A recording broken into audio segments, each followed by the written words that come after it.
What's up, everybody? How's it going? This is Kevin. I'm doing another um, Feelin Proggy episode here, and I'm going to be talking about, as you can see in the title, the desperation of the Democrats in the midst of the coronavirus. So, obviously, as the world knows, as everybody knows, the coronavirus is currently happening.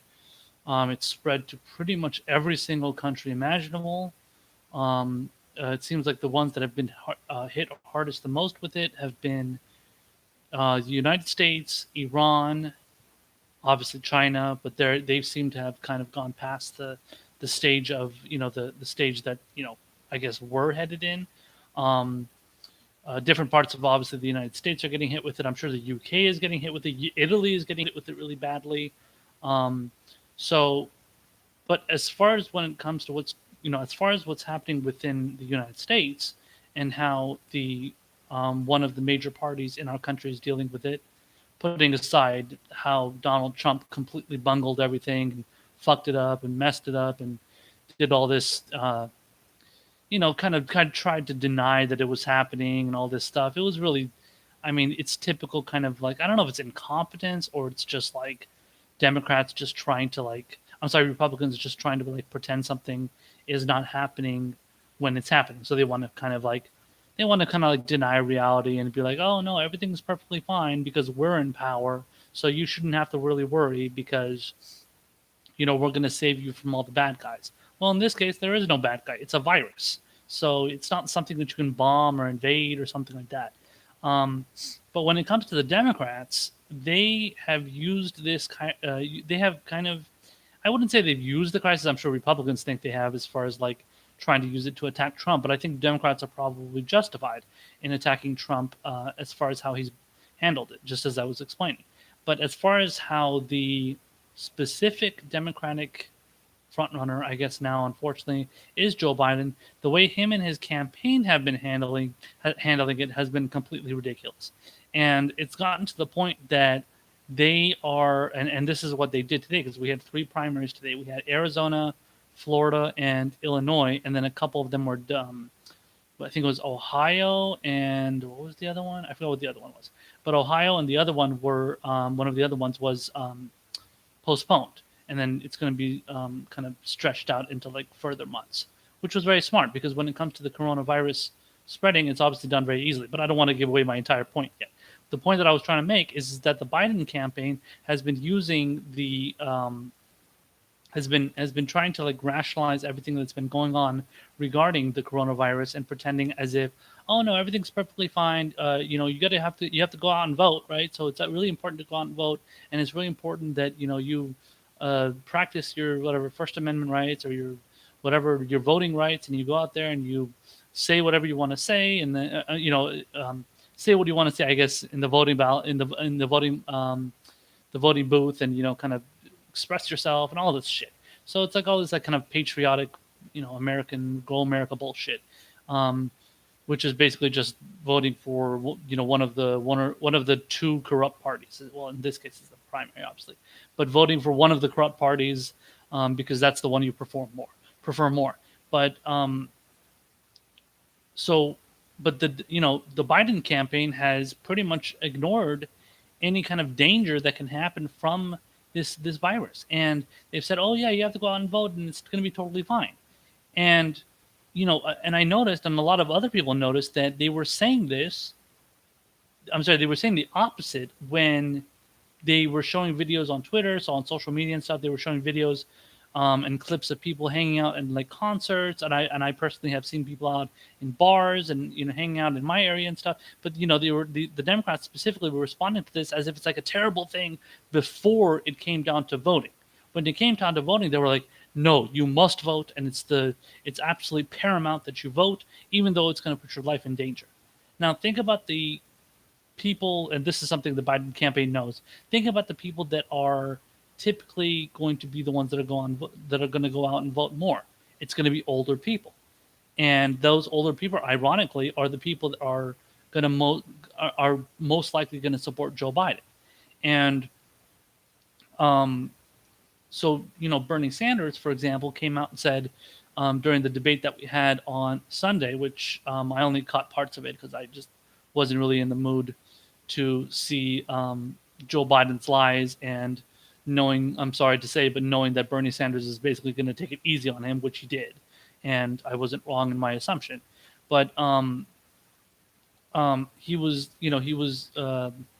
they were saying in the debate that it's really it's really important that you go out, the coronavirus is really really bad, but you still have to go out and vote, and you still have to go out and do your timely duty and all that shit. So Bernie Sanders came out and said no, we shouldn't, we should postpone these primaries and everything. And the Democrats were like, oh my god, the Bernie Sanders campaign is in favor of voter suppression. They're in favor of not letting people wanting to vote. They're not in favor of letting people have a choice. All this bullshit. But when you really think about it, the voter suppression is actually happens when you tell people to go out and vote in the midst of a fucking virus, a viral, a viral bacterial, virus that's infecting everybody, and you tell people to go out and vote, they're gonna obviously go out and spread it around, especially if they don't even know they have it. So if one person goes like, coughs or sneezes or something, they don't know if they have coronavirus or not, but they go out and vote, and then they end up infecting, a bunch of people. And the guidelines that the CDC was giving, which was the, I forget what the CDC stands for. I'm sorry, I forgot. I blanked on what the CDC stands for, but that's basically the government agency that gives advice when it comes to different medical situations, essentially. So they're just like they're the ones that it's basically the doctor prescribed government, essentially. And they were saying that you shouldn't be within a group of 50 people. So if you're within a group of more than 50 people, you're going to be putting more people in danger, especially if you're sick, obviously. And just in general, don't do it because somebody else could be sick. So yeah. So they said that, and the government said that essentially, and all these different Democratic Party operatives within the different statewide the people that run the party within the states, Illinois, Florida, Arizona, all these different primaries that were happening, and they pretty much ignored it. And they said, no, it's okay. One of the states, Ohio, and the other state, again, the other state is the one I forget, but Ohio said they're not going to do their primary. So they decided not to do their primary. It was a Republican governor, and he said, no, it's not safe, and we're not going to do it. For some reason, one of the people from the Biden campaign, Simone Sanders, said no. That governor, DeWine, I believe his name is, he said, no, we are going to do it. I'm sorry, we are going to let people vote, but that ended up not being true. So, so what happened is, the Democrats are trying to get people they're so desperate to get people to get, to vote, and, you got to get rid of Trump. You have to elect Biden as soon as possible. Got to get him into the general election as soon as possible because they're so afraid of Bernie possibly gaining any kind of momentum. So it's like if you're going to push any of the primaries back, that's like a big fear for the Democratic Party because they don't want to have to worry about Bernie gaining any kind of momentum there. And so they're telling the Democrats out there, no, you have to go out and vote as much as possible, even if you're sick, even if you're this, even if you're that. Do they? I mean, it's funny. Like they know there's mail-in ballots. They've mentioned mail-in ballots.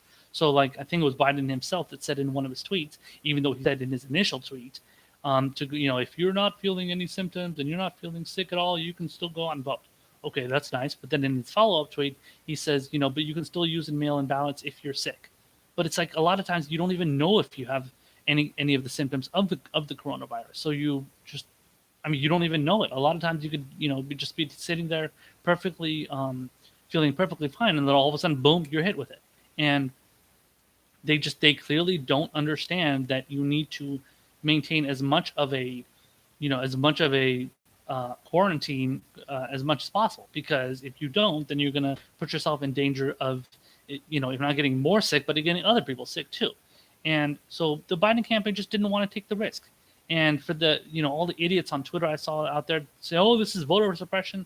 Like that's completely ridiculous. Nobody is like suppressing your ability to vote. We're just saying that, and Bernie was saying, again, he was saying this um, for the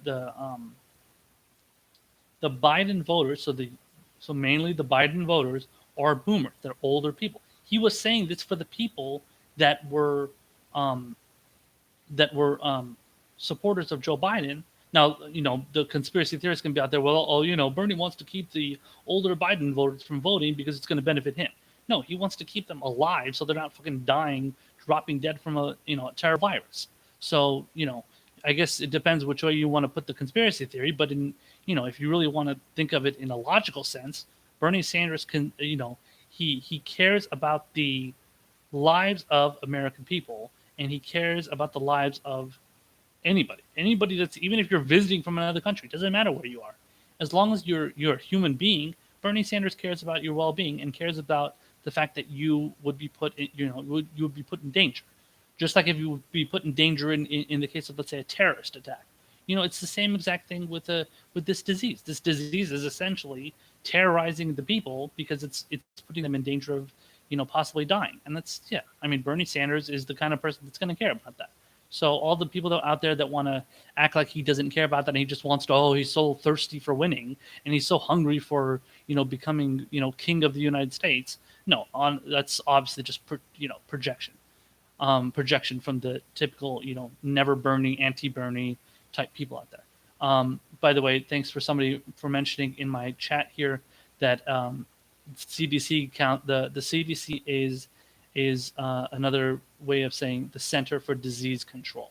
That's not something I say a lot. It's something I knew, but it's like I said, I forgot about it. Forgot exactly what that was. But thank you for mentioning it, though. I appreciate it. So yeah, so it's clear that the Democrats are just desperate to get this whole thing over with. Unfortunately, Arizona, Florida, and Ohio. Oh, no, I'm sorry, Illinois, not Ohio. Illinois, Florida, Arizona, and Illinois all went to Joe Biden. Obviously, he has all the momentum in the world. He is not look. It doesn't look like he's going to be slowing down anytime soon. Unfortunately, um, and it's I saw the like I said, I saw clips of the debate and stuff, and Bernie Sanders could have easily made the case for being and he has, but I mean, he could have easily made the case for how he would be able to handle the center. I'm sorry, the coronavirus a hell of a lot better than something like Joe Biden would. Now, who knows if that something like coronavirus is still going to be around? We never know. It might be. But let's just say hypothetically, if Bernie Sanders or Joe Biden were in office, and they were president, I think we can assume that Bernie Sanders would handle that situation a hell of a lot better. Um, Especially when he's the one that's telling people don't go out and vote when you can easily make other people sick if you have coronavirus. So, and Joe Biden is not thinking like that. His campaign is not thinking like that. So it's complete malpractice. It's completely incompetence on Biden and his campaign. And Bernie Sanders could have easily made that case that he is the better candidate for handling these situations. Now, it seemed like from the clips that I saw that he kind of did that, but he didn't push it hard enough, and he definitely hasn't been pushing it hard enough during his different campaign stops and his speeches that he gives in town halls and stuff. But he has been addressing coronavirus very, very well when he's given different things. I saw he gave a couple of live streams on his, I think it was on his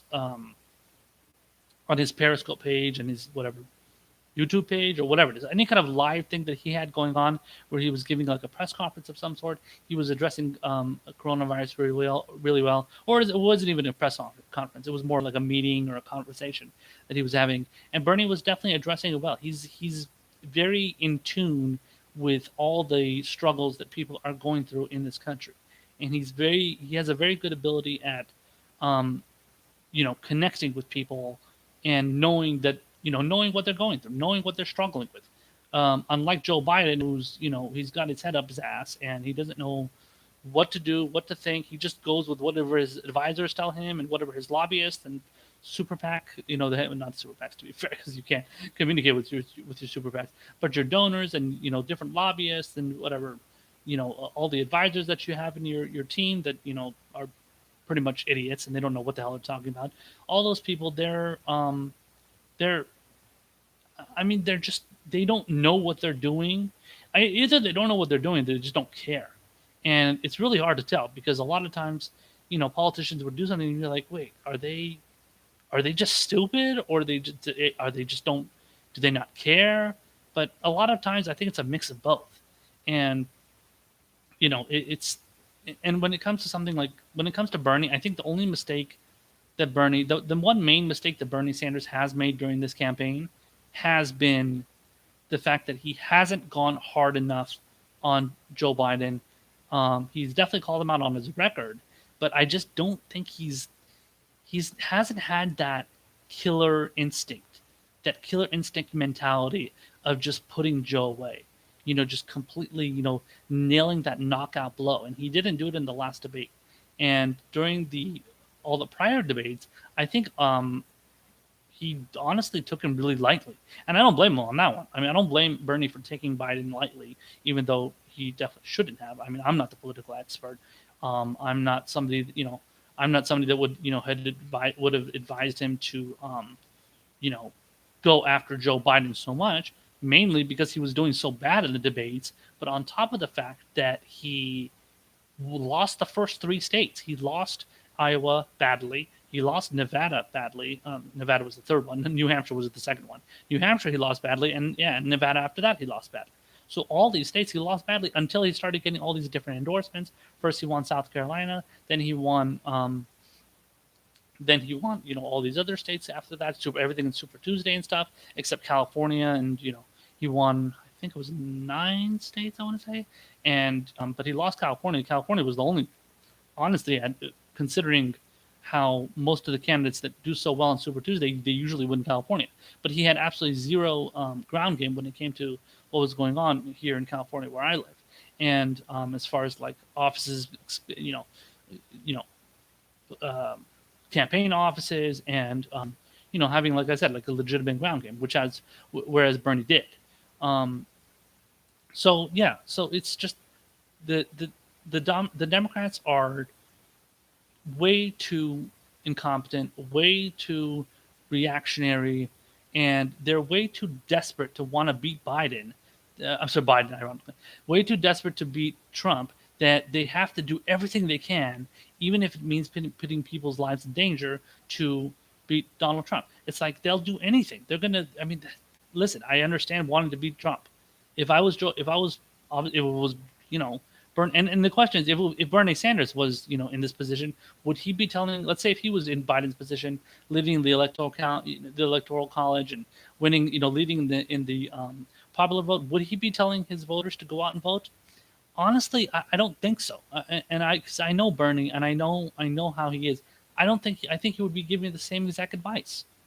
And even if he knows it would hurt him, perhaps, even though in this case Biden won, but I mean, whatever, I still think Bernie would have been understanding in the sense, obviously, just like he is now, that people are going to be putting their lives in danger if they're going to do something like that.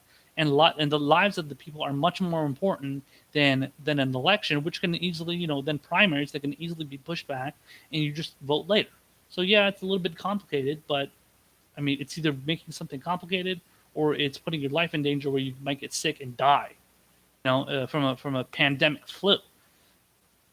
So clearly, just Democrats don't really seem to give a fuck, and at this point, I don't trust them for anything. I do not trust Joe Biden to beat Donald Trump. I don't trust him to come up with any kind of coherent argument that's going to defeat Donald Trump. Now, to be fair, with this whole pandemic happening, with coronavirus, with the stock market starting to plunge, and considering the fact that we're in a bubble, and that's a bubble that Barack Obama didn't stop us from getting into. Obviously, George W. Bush wasn't, during his presidency, we were in a bubble, especially thanks to the subprime mortgage crisis and everything. But considering the fact we are in the midst of a bubble under Donald Trump, that definitely does help whoever's going to be facing it. If it was Bernie Sanders, he would just landslide. He would landslide Trump no matter what. But when it comes to Biden, I think his chances weren't very good. so weren't very good leading up to all this stuff happening. But I think it's a lot better now. So I think it's a lot better now. So obviously we have how much we have. We're in March right now. We have another 6 months left, less than 6 months left until we have the election in November. And what am I saying? It's 8 months. What am I saying? 8 months. So 8 months left until we have the election coming up. And that's a lot of time. That is a lot of time for a lot of things to happen. I mean, when it came to the whole RussiaGate investigation and the Ukraine Gate stuff with Trump, the fact that the Democrats tried to impeach him, obviously that didn't work out. He didn't get impeached. That made Trump's numbers go up. But somehow he missed he flubbed the whole coronavirus thing, and then stock market's plunging, and they're doing all this stuff to try and pump more. They're trying to get the Federal Reserve to pump more money back into back into the government and to bail out the banks and stuff. Of course, they don't give a shit about bailing regular people out, like us. So that's not surprising, and that's not something that the Biden administration would do either. However, but all this stuff is happening. It's definitely a detriment to Trump. But like I said, 8 months left. You have a lot of time to cover a lot of ground. If you're Donald Trump, you can, and for all of his fucking faults and everything that Donald Trump has, he's a really really good marketer, and he is a really good seller of his agenda, and he has a really good ability to go out there and convince people that he's right. And he obviously isn't right, but he can still convince a bunch of idiots that he's right when he does something, and a lot of people are going to fall for it, and that's just the reality. And people are going to be going into this election very, very. They're going to go into it very torn, and I'm not saying torn in the sense that they trust Trump more than trust Biden. Now Biden is much more likable. He's currently likable right now. The problem with Biden is that he definitely must have some form of dementia, must have some form of you know cognitive decline, something going on. That there's something that's definitely wrong with him, and you can be as likable as you want, but if you have issues where you're not all there, people notice that and they think like, oh shit, you're not, like, I don't know if I can really trust you to take on a terrorist attack. Let's say if a terrorist attack happens, how are you going to deal with that? You're lost, thinking you're all over the place. You don't know where your fucking head is at, and you don't know what to do, regardless of whether or not you have advisors, because you're the one who ultimately makes the decisions regardless of whatever health issue you have. So, I mean, if you're going to take the advice of your advisors, 1 second, how do you know what you're going to think the next second? Because your brain isn't working right. So, and obviously, I hate to say that because I'm not trying to mock him. I'm not trying to put Joe Biden down. I'm not trying to say that he's a bad person because he has dementia. He's definitely a bad person for many other reasons. But is he the right candidate to take on Donald Trump? No. And look how everybody freaked out when Bernie Sanders was the candidate. Kind of like the candidate that was ahead. Well, at that time he wasn't, but he was like obviously running, and it was still early in the race. He got a heart attack, and he got the heart attack. And this is still something people bring up to this day. He got a heart attack, but this is the reason why he had that heart attack is because he's been campaigning like a fucking, like a savage for the last, well, obviously for the last year definitely, but for the last 3, 4, 5 years now, he's been campaigning like crazy ever since he first started running in 2015, and he's been doing like crazy. He's worked his ass off to get his name recognition up there, and you shouldn't really be surprised that a 77-year-old man, is he 77? Yeah, 77-year-old man is going to be having a heart attack. Now, obviously, it was such a mild heart attack that it didn't put him away. On top of the fact that they ended up just putting 2 stents into his heart, blocking, because he had a blocked artery, and they ended up putting 2 stents in there, and that ended up fixing it. But people still want to bring up, oh my God, Bernie had a heart attack. He's obviously not prepared to become president because he had a heart attack. How long ago was it? 6 months ago? No, I think it was like 6 to 8 months ago. I forget how. With everything that's been going on, I completely lost track. But something like that. It's been a long time. It's been a long time since Bernie had his heart attack, and everybody was on. Everybody was, all the Bernie supporters were like, "Holy shit! What's going to happen? Is he going to be able to make it? We don't know." But let's hope for the best. Luckily, he ended up getting over it. He, eventually the primaries came around. He won the first 3 primaries. Even with all the rigging and shit they did, he did well on pretty much all the debates. Um, and people still want to bring that up. But do those same people bring up the fact that Joe Biden clearly has cognitive decline? Do they bring up the fact that he, in multiple, whether it's debates, whether it's speeches, whether it's town halls, whether it's conversations between him and another person, he constantly shows situations where he's just not all there, and he's not making any sense at all. And is this the person that you want representing the United States? On top of the fact that in the last debate, and just like he obviously wasn't able to do as much in all the other debates, but in this past debate, he was just lying one after another, one lie after another, after another, after another. He kept lying about his Iraq War vote. He kept lying about his support for fracking. He kept lying about his support of for cutting Social Security. He denied all these things, just completely denied, as if it's not even happening. And did CNN, the network that was hosting the debates, did they even fact check him on any of those things? Nope. CNN doesn't even give a fuck. They were doing showing a video. There was a video that Kyle Klinsky from Secular Talk covered. One of the pundits on there, Gloria Borger, who's been on there for like a million years, saying the same fucking bullshit, DC talking points forever. And she was on there like, oh yeah, the facts don't really matter because, it doesn't matter what Joe Biden said 30 years ago. It doesn't matter what Bernie Sanders said 30 years ago. Who cares? It's not a big deal. What? Are you kidding me? So it doesn't matter what somebody said 30 years ago all of a sudden now? So, considering the fact that the media has been bringing up constantly everything that Bernie Sanders has said for the past 40, 50 years ago.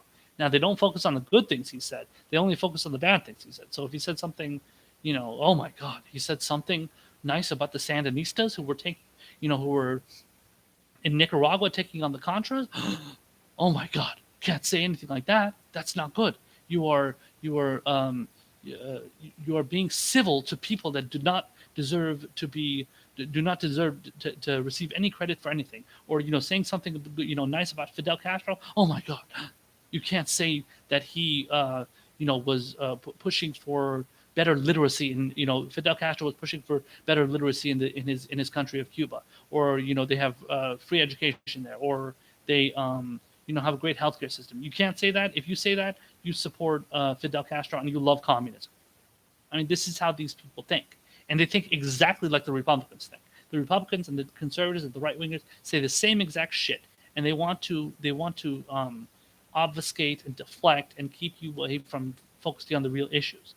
But as far as my original point, as far as caring about what things any candidate, whether it's Bernie Sanders or Joe Biden, who Obama, Hillary Clinton, whatever.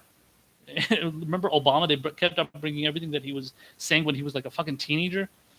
Don't get me started with that shit. But the point is that these networks, the fact that they all of a sudden don't want to care what the politicians are saying, it honestly, in this case, right now, it's clear that they're just running interference for Joe Biden. They're just trying to make sure that he can get across the finish line.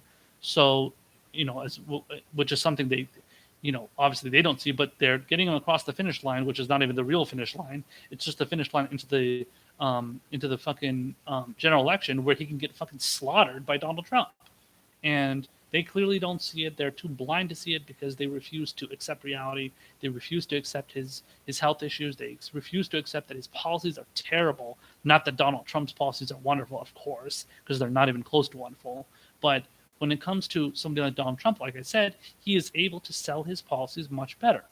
And Bernie Sanders knows this. Bernie Sanders is, just like Donald Trump is able to sell his policies very well, but he's actually able to do that with policies that people want, compared to Donald Trump, who pushes for policies that people don't really want. He just frames them in a nice way and they sound nice. And he sounds all patriotic and pro-America and all this shit. And no, in reality, he's like pushing for, He's sending jobs overseas. He's pushing for more wars. He's not doing anything to address income inequality. So clearly, they don't give it. These none of these people give a shit except except somebody like Bernie Sanders, except progressives out there. They're the ones that really care. Now, sorry, there was a video that I was going to play for you guys right now that just played by accident, but I just want to play it now. This is a clip of Joe Biden. This is just a short 45-second clip of Joe Biden giving an olive branch apparently to the Bernie Sanders supporters out there after he won the states of Arizona, Florida, and Illinois. So check out this clip, and this is basically their attempt at reaching out to Bernie supporters. Check it out. Senator Sanders and I may disagree on tactics, but we share a common vision for the need to provide affordable health care for all Americans, reduce income inequity that has risen so drastically, to tackling the existential threat of our time, climate change. Senator Sanders and his supporters have brought a remarkable passion and tenacity to all of these issues. Together, they have shifted the fundamental conversation in this country. So let me say, especially to the young voters who have been inspired by Senator Sanders, I hear you. I know what's at stake. I know what we have to do. Our goal as a campaign, and my goal as a candidate for president, is to unify this party, and then to unify the nation. Senator Sanders and I may disagree. So you want to talk about fucking desperation? That's desperation right there. I mean, that is as clear as day of the Biden campaign and the Democratic Party and all their, advisors and cohorts and, lobbyists and everything trying to, give out this fake, it's not a real one, it's a fake olive branch to Bernie supporters to pretend as if they understand our struggles, as if they understand what we're fighting for, and they're going to fight along with us. They're going to, they're going to do everything that we're asking for. Don't fall for it for a second. I mean, even somebody like myself, who I always try and see the good in people. And I'm not saying I see any good in somebody like Joe Biden, but I always try and see the good in people on a general standpoint. And when I first saw this, I was like, oh, that's interesting. Well, maybe he's being sincere in what he's saying. But if you think back, what has the Joe Biden campaign, what have the Democrats been doing to us all this time? They've been giving us the middle finger, telling us to fuck off in every single situation, no matter what it is, no matter what we ask. Well, oh, pie in the sky, this is fairy dust, unicorn, you want a pony, whatever, all that shit. So they haven't cared a lick about what we demanded, and all they've done is called us sexist and racist, which is still, I can't believe they're still using those arguments. Sexist and racist and this and that. And, the Bernie bros are really mean online, and we're really offended by the snake emojis and all this shit. Like, these people all they care about is the optics of everything. How does the optics of this thing look? Of this, whatever, this campaign or this, whatever, debate or this conversation? It doesn't matter. The actual substance doesn't matter. It's just, how you say it. Do you sound mean? Do you sound, do you sound, sincere? No, that doesn't matter. You have to be very, very, you have to be very, very nice when you're demanding Medicare for all, which will save the lives of at least 45,000 people. You have to be very, very nice when you're asking for policies that will save our climate and will save the world from fucking burning up. You have to be very, very polite. Don't say anything passionately with anger, and don't do anything like that. And then on top of it, another thing that I wanted to point out, which was, really annoying the shit out of me, is Joe Biden said in the debate, he says, "Oh, I'm going to choose a woman for president. I'm going to choose a woman for my vice president." Now that's not much of a surprise, but everybody was making a big deal. Oh my God, that's amazing! Joe Biden's going to choose a woman for his vice president. And that's just a clear pitch and a clear pandering to identity politics and the Hillary Clinton type voters, and unfortunately what became the Elizabeth Warren type supporters out there who just want a woman involved in something like, in his cabinet or his campaign, obviously not his campaign, but his potential presidency. And as if, a woman can be in there and she's going to be giving wonderful advice. Now, I don't know. Maybe a woman can give good advice. Maybe she can't. But do I want a Kamala Harris or a Stacey Abrams or, I don't know, whoever the hell is going to be in there. Do I want those kind of people pushing for policies that Joe Biden wants? No, I do not. Now, it's different if, let's say, Bernie Sanders obviously were to choose a woman, not Stacey Abrams or Kamala Harris, but if Bernie Sanders was to choose a woman, he would choose a woman that's an actual progressive, that's an actual populist, cares about the issues. Not That's not what Joe Biden wants. That's not what Joe Biden wants, and that's not what Joe Biden cares about. He just wants to get a woman in there so that he can win the election based on the fact that he's got a woman there and he's got a woman standing next to him, most likely a woman of color, aka Stacey Abrams or Kamala Harris, and he's gonna say, "Oh, look how much I care about the black vote. Look how much I care about black people. I got a woman over here. I got a woman that's a woman of color. I got a black woman standing next to me, and she's she represents everything that I believe in reality. Well, I don't know if that is the case with Kamala Harris.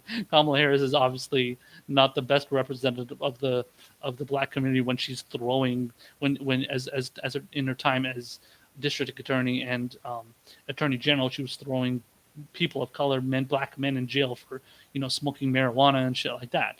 And let alone with the truancy laws, which affected the African American community drastically. But when it comes to all that stuff, no, he is not. He does not care about the black community. Joe Biden does not care about what the black community thinks. He doesn't care about what they want. He thinks just because Barack Obama chose him as his vice president, he thinks, oh, he's cool with the black community now. And he thinks, oh, because I get all this support from the CBC, which is the Congressional Black Caucus, oh, that means that all the black people love me. Oh, totally, yeah, black people, they're all on my side. They love it. They love everything I have to say. They love everything I have to do because I was the vice president to this black guy named Barack Obama. So that's his only claim to fame with the black community, and unfortunately, a lot of people fall for it, and now they think that it's pandering to the black female or woman of color community. He thinks that's going to going to get him over the top and beat Donald Trump because he's a white guy, and then he has a white guy as vice president, and he's a racist, obviously, a fascist, sexist, and all that stuff. And let's not and just for my final point here, let's not ignore the fact that Joe Biden is also a racist, also is a fascist in many cases, and also is a sexist. I mean, look what he did to Anita Hill. Are you kidding me? He treated her like absolute shit. And all this like fucking weird groping and touching of women that he does in public, let alone little kids. I mean, that's just ridiculous. And then obviously he pushed for the crime bill. He's pushed for, ridiculous, legislation that, takes away the rights of black Americans. He pushed for the Iraq War. I mean, are you kidding me? Wanting to bomb brown people all over the place, which is not only a show of his racism because he's just like, oh, well, we got to kill all those brown terrorists. And then on top of it, wanting to push for a war that's, it was an illegal war. He wasn't even fucking following the rules. It's like, no, Iraq War, totally perfectly fine. And now he's denying that he ever even supported the Iraq War. He just supported it because George Bush did, and then right after it started, he was against it. I mean, who believes this shit? Joe Biden is a liar. He's a sexist. He is a racist. He's a fascist. Everything. He's against flag burning. He is against flag burning. I mean, come on. People, wake the fuck up, please. You have to realize that he is not the right choice. I know it's late in this race. I know it's late in this primary. Joe Biden hasn't won. I'm not saying he is not the nominee yet, but people have to wake the fuck up and realize that this guy is not right for the United States, to lead the United States in anything. And I find it mind-boggling that anybody can be on board with this guy. It's just crazy. All right, so I've talked long enough here, and I'm exhausted, and so hopefully all of you guys are staying safe. Hopefully everybody's okay. Stay safe from this coronavirus. I'm definitely trying to do my best in that regard, and hopefully I will see you guys on the next broadcast of Feelin Proggy. Take care, everybody.